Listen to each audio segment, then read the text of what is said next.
तैयारी सब कर रहे हैं, ठीक है। हमारे टाइम में भी तैयारियां होती थी, लेकिन हमारे टाइम में गुपचुप तैयारी होती थी। आज का जो बच्चा है वो शोर ज्यादा करता है। आज का बच्चा क्या करता है? बातें ज्यादा करता है, तैयारी कम करता है, शो ऑफ ज्यादा करता है, मेहनत कम करता है। मैं आपको यही कहूंगा, तैयारी करने के लिए, टॉप स्कोरर बनने के लिए बताने की आवश्यकता नहीं कि मैं कितने घंटे पढ़ रहा हूं, किसी को शो ऑफ करने की आवश्यकता नहीं कि मैं क्या पढ़ रहा हूं। शांति के साथ एकांतवास में जाके ऐसी पढ़ाई करो किसी को पता नहीं चले कि क्या कर रहा है। ये पागलपन है, ये लाना पड़ेगा। ये नहीं लाओगे, जितना शो ऑफ करोगे। मैं 8 घंटे पढ़ा, 12 घंटे पढ़ा, मैं 8 और 12 घंटे मायने नहीं रखते टॉप स्कोरर के लिए। मुझे आज भी याद है कि मैं 12वीं क्लास में 19 घंटे स्टडी की, ईमानदारी से कह रहा हूं, मेरे हाथ में मार्कर है, 19 घंटे स्टडी की है मैंने, आज भी दावे के साथ कहता हूं। और जब मैं किसी कंपटीशन में उतरता हूं, 2018 तक की ताकत बता रहा हूं आप लोगों को, मैं आज भी कह रहा हूं कि ताकत अपने अंदर इतना पैदा करो कि घंटे कभी कम नहीं पड़ते हैं, घंटों में कभी थकान नहीं होती। मैं तो कहता हूं 6 घंटे पढ़ के भी सिलेक्शन ले सकते हो, 12 घंटे पढ़ के भी सिलेक्शन ले सकते हो। जब तक आपको आनंद आता है तब तक पढ़िए।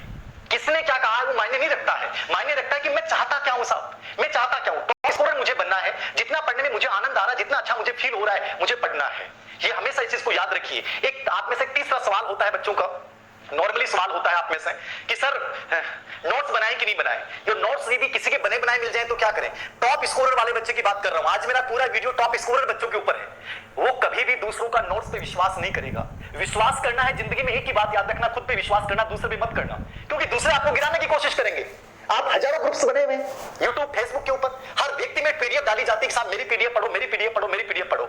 जिंदगी में याद रखना, धीर सिंह सर आपके सामने खड़े हैं, असिस्टेंट प्रोफेसर भर्ती परीक्षा का लास्ट में जस्ट एग्जाम दिया है। राजस्थान में शेखावाटी संभाग में मेरी पहली एक प्रकार से रैंक थी, राजस्थान में 7वीं रैंक थी। मैं गवर्नमेंट जॉब के साथ, मैं कह रहा हूं आप में से कहते हैं लोग क्या कर सकते हैं, कुछ भी कर सकते हैं। मैं गवर्नमेंट जॉब करता था, स्कूल लेक्चरर था, बोर्ड एग्जाम में मैं एसीएस था, अतिरिक्त केंद्र अधीक्षक था। लेकिन एसीएस होने के बावजूद मैं पेपर वगैरह वितरित करवाने के बाद बीच में 1.5 घंटा मिलता था, मैं 1.5 घंटे चुपचाप बाहर निकलता था, चुपचाप मैं किताबें पढ़ता था, राउंड भी लगाता था लेकिन किताब पढ़ता था। ये समर्पण आप में होना चाहिए। आप किसी भी पोस्ट में, कोई फर्क नहीं पड़ता है। आप में से बहुत से बच्चे बेरोजगार हैं। मैं वो पेपर लेने के बाद झुंझुनू आता था, क्लास लेता था, कोचिंग में साइकोलॉजी पढ़ाता था, ठीक है। एग्जाम में हिस्ट्री से कर रहा हूं, साइकोलॉजी वैकेंसी नहीं आती, ठीक है। घर पे आके पढ़ रहा हूं, कैसे मैनेज कर रहा हूं मैं। मोटरसाइकिल थी, चलो आजकल तो गाड़ी हो गई, अलग बात है। मोटरसाइकिल पे 50-70 किलोमीटर का अप डाउन करना, जाना, गर्मी, धूप, सर्दी, और फिर वापस भागना, और उसी के 20 मिनट बाद में घर पहुंचते ऐसा नहीं कि थक गया, किताब लेके दोबारा शुरू हो गया। मैं एक अपना प्रकरण बताऊंगा आप लोगों से, जो बच्चे कहते हैं कि साहब टॉप स्कोरर कैसे बने। मैं अपने एक दोस्त के मित्र के पास गया, वो एक अच्छी पोस्ट पे थे। मैंने उनसे कहा कि मैं आपसे सिलेक्शन सहायता लेना चाहता हूं, मुझे बताइए इस तैयारी करने से पहले, स्कूल लेक्चर बनने से पहले ही कहानी। मैंने कहा कि मुझे आपका स्टडी रूम देखना है। आपको बड़ा अजीब होगा जान के, उस महोदय ने कहा नहीं मेरा स्टडी रूम तो, आज तो मेरी वो जो लोग है वो चाबी मेरे पास नहीं है। मैं समझ गया उनकी बात, ये दुनिया है, याद रखना। उन्होंने इसलिए मना कर दिया कि उन्हें ये नहीं पता चल जाए कि मैं क्या किताबें पढ़ रहा हूं, वो किताबें वो भी लेके आ जाएंगे। ये दुनिया का वास्तविक चरित्र है, याद रखना। कोई नहीं चाहता कि आप जिंदगी में आगे बढ़ें आपके सिवा। और मैं इसलिए कह रहा हूं, आप दूसरे पे विश्वास कैसे कर सकते हैं, उसने कैसे नोट्स बनाए, दूसरे की बातों पे विश्वास कैसे कर सकते हैं। विश्वास कीजिए, जब तक अपने आप को तपाओगे नहीं तब तक टॉप स्कोरर नहीं बनोगे, कभी नहीं बनोगे टॉप स्कोरर। जब तक ग्रुप्स के पीडीएफ पढ़ते रहोगे कभी टॉप स्कोरर नहीं बनोगे। मैंने आज तक किसी ग्रुप्स के, दूसरे की, किसी के नोट्स नहीं पढ़े, ईमानदारी से बोल रहा हूं, और ना मैं जिंदगी में पढ़ूंगा। अरे यार मेरे से बेटर कौन हो सकता है, मैं दूसरे के नोट्स को बेटर कैसे मान सकता हूं, मेरे से बेटर कोई नहीं हो सकता। याद रखना हमेशा जिंदगी में इस चीज को कि मैं बेटर हूं और मैं अपने नोट्स बनाऊंगा। बाकी मैंने कभी नोट्स बनाए नहीं, मैंने सिर्फ किताबों से स्टडी की। मैं आज भी आपको कहता हूं कि शुरुआत कीजिए बुक्स के साथ कीजिए, बुक्स से बेटर कुछ नहीं हो सकता। और वो बुक्स अच्छी हो, और बुक्स को 1000 बुक्स लाने की आवश्यकता नहीं है, कुछ बुक्स सेलेक्ट कीजिए, उन बुक्स को बार बार रिपीट कीजिए। जिंदगी में सिलेक्शन लेना है, ये टॉप स्कोरर की रणनीति है। आपको हजारों लोग मिलेंगे, हजारों मार्गदर्शन मिलेंगे, हजारों गाइड करने वाले मिलेंगे। सिलेक्शन वाले सिलेक्शन लेने के बाद भी व्यक्ति झूठ बोल देगा कि मैंने 20 किताबें पढ़ी, मैंने 10 किताबें पढ़ी। मैं कहूंगा टॉप स्कोरर बनना है। मैं आज सच्चाई को जानता हूं, मैंने देखा है लोगों को, ये अपने अनुभव से सीखा है लोगों को। सब लोग झूठ बोलते हैं। सिलेक्शन और टॉप स्कोरर बनने के लिए हजारों किताब पढ़ने की आवश्यकता नहीं है। एक अच्छी किताब उठाइए और उस किताब को 10 बार पढ़िए। ये बेहतरीन तरीका है, याद रखना। और पढ़ने का तरीका क्या हो सकता है, मेरा अपना तरीका बता रहा हूं। किताब जैसे उठाई, उस किताब के ऊपर मैं लिखता जा रहा हूं। जिस किताब में मुझे लग रहा है कि चीज इंपोर्टेंट है, वहां लाल कर दिया, उसको इंपोर्टेंट लिख लिया। कोई अनावश्यक तथ्य मुझे लगा कि इंपोर्टेंट इस किताब में नहीं, उस किताब में नहीं लिख लिया, उसी एक किताब को नोट्स के रूप में बना लिया। नोट्स वैसे नहीं लिखा, उसी किताब को लाल पीला कर लिया, समय कम बचा। 3 महीने, कोई भी बच्चा कहता है कि साहब 3 महीने में टॉप कर सकता है। मैं कहता हूं कि तैयारी के लिए 60 60 दिन जो अंतिम बचते हैं वो सबसे बेहतरीन होते हैं। याद रखना 3 महीने तो बहुत होते हैं। 3 महीने में दुनिया के किसी भी कंपटीशन को टॉप लेवल पे क्रिएट किया जा सकता है। मैंने किया है और मैं दावा करता हूं आप कर सकते हो।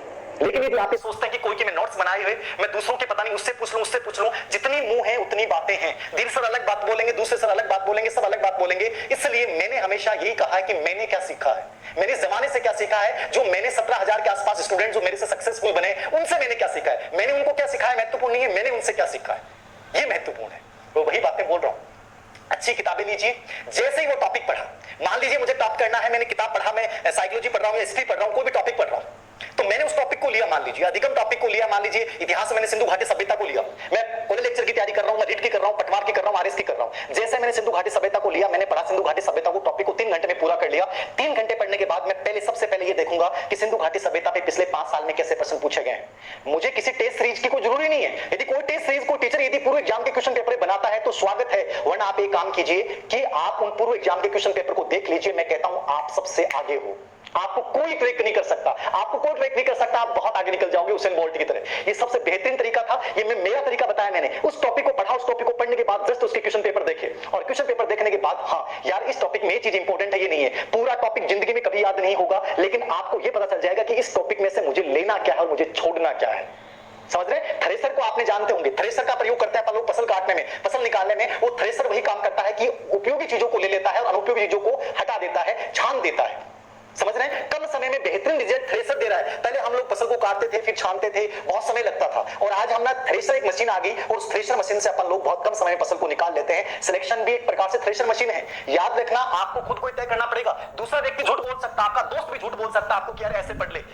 बिलीव कीजिए अपने ऊपर, पूर्व एग्जाम के क्वेश्चन पेपर पे। और याद रखना, मैं जिस टॉपिक को पढ़ता था उसको 3 या 4 दिन बाद में उसको रिपीट जरूर करता था। और ये मेरी खासियत थी कि मैं हर किताब को साथ लेके, मतलब 2 से 3 सब्जेक्ट को साथ लेके चलता था। अब मान लीजिए असिस्टेंट प्रोफेसर भर्ती परीक्षा की आप तैयारी कर रहे हैं, बहुत से बच्चे होंगे आपके सामने कि साहब वो जेआरएफ है, उसके एमए में बहुत गजब के नंबर है, बीए में बहुत गजब के नंबर है। क्या बटता है साहब, गजब के होंगे, क्या फर्क पड़ता है। मैं जब तैयारी कर रहा था, मैं इतनी चीजें सफर कर रहा था, गवर्नमेंट जॉब कर रहा था, मैं कोचिंग्स में मैं पढ़ा रहा था, ठीक है, और गांव में मैं रहता था, शहर में भी नहीं रहता था, गांव में मैं रहता था। तो स्कूल जाना, फिर जुन्नू जाना, फिर जुन्नू से घर आना, ठीक है। आप सोचिए, ज्यादा कोई लाइट वगैरह भी नहीं आती है, गर्मी वगैरह रहती है। आप में से कई बच्चे कहते हैं सर गर्मी में मेहनत कैसे होती है। मुझे आज भी याद है कि मैं हमेशा छत के ऊपर बैठ के पढ़ता था, और छत में मान लीजिए कि लाइट नहीं होती थी तो छत की जो छांव होती थी उस छांव में बैठ के पढ़ लेता था। काहे का पसीना आएगा, आपको गर्मी लगेगी नहीं। याद रखना, जब जिंदगी में लक्ष्य बहुत बड़ा होता है, डिजायर्स बहुत बड़ी होती हैं, तो आपको गर्मी सर्दी का फर्क नहीं पड़ता है। कंफर्ट जोन से बाहर निकलना पड़ेगा टॉप स्कोरर बनने के लिए। टॉप स्कोरर बनने की कहानी यही है, अपने आप को स्पेशल बनाना है, आपको कंफर्ट जोन से बाहर निकलना पड़ेगा। कभी मैंने अपनी जिंदगी में पढ़ते समय कूलर नहीं चलाया, मैं आज भी ईमानदारी से कहता हूं, नहीं चलाया। क्या फर्क पड़ता है साहब, हर किस बात से पड़ता है कि मैं हासिल क्या करना चाहता हूं, किस जुनून के साथ हासिल करना चाहता हूं, और ये दर्द आपके अंदर होना चाहिए। मैं आपको कल के दिनचर्या का घटना का उदाहरण दूंगा। आप में से कई बच्चे कहते हैं सर टॉप स्कोरर, कल का एक उदाहरण देता हूं मैं आपको। कल मेरे अंदर मैंने टारगेट तय किया कि मैं आज ये टॉपिक्स पढ़ूंगा, और ये टॉपिक्स का मुझे असाइनमेंट बनाना है, ये करना है मुझे, और मेरा लाइव का भी था।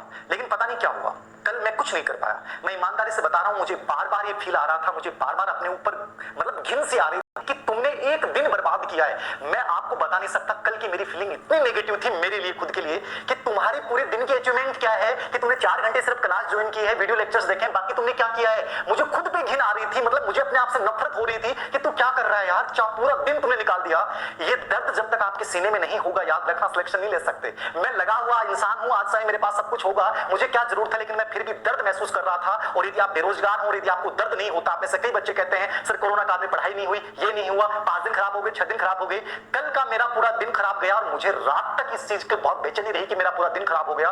दर्द होगा तो जिंदगी में आगे जाओगे, और दर्द नहीं होगा तो टॉप रैंकर नहीं बन सकते। याद रखना, दर्द होना जरूरी है, कि 1 मिनट का उपयोग करना जरूरी है। ये चौथा तरीका है।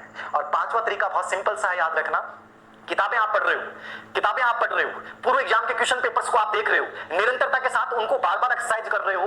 अब आपको मान लीजिए एग्जाम का टाइम बच रहा है और कोई व्यक्ति कहता है अब ये किताब पढ़ ले, मत पढ़िए, ठीक है। आप ये देख लीजिए कि मैं किताब पढ़ रहा हूं, ये बहुत इनफ है, तो आप फिर उसकी सलाह को मत मानिए, आप डाइवर्ट हो जाएंगे। किताब इकट्ठी मत कीजिए ज्यादा, किताब सेलेक्टेड ही रखिए। हमेशा इस चीज को याद रखिएगा। मैं स्टडी टेबल पे मेरी एक तरीका बता रहा हूं आप लोगों को कि मान लीजिए 2 महीने बचे, तो मैंने 2 महीने का कोडिंग निकाला कि मुझे ये किताब पढ़नी है, लेकिन मेरे माइंड में पूरा योजना प्लानिंग होती थी कि एग्जाम से 25 दिन पहले या 30 दिन पहले मुझे इन किताबों को बाद में नहीं पढ़ना है, पहले पढ़ लिया। अब आप में से कई बच्चों को होता है कि सर याद कैसे होता है, हर चीज याद आ जाती है। याद रखना, जब पॉजिटिविटी आप में होती है, ये किसी को फील नहीं होगा कि मुझे याद हो गया है, लेकिन पॉजिटिविटी है कि यार मुझे 20 दिन पहले मुझे इस किताब को बंद करना, उठानी नहीं है। देखना, आप एग्जाम हॉल में जाओगे, आपकी एक एक चीज याद आ जाएगी। याद रखना, ये मेरा खुद का पर्सनल अनुभव है।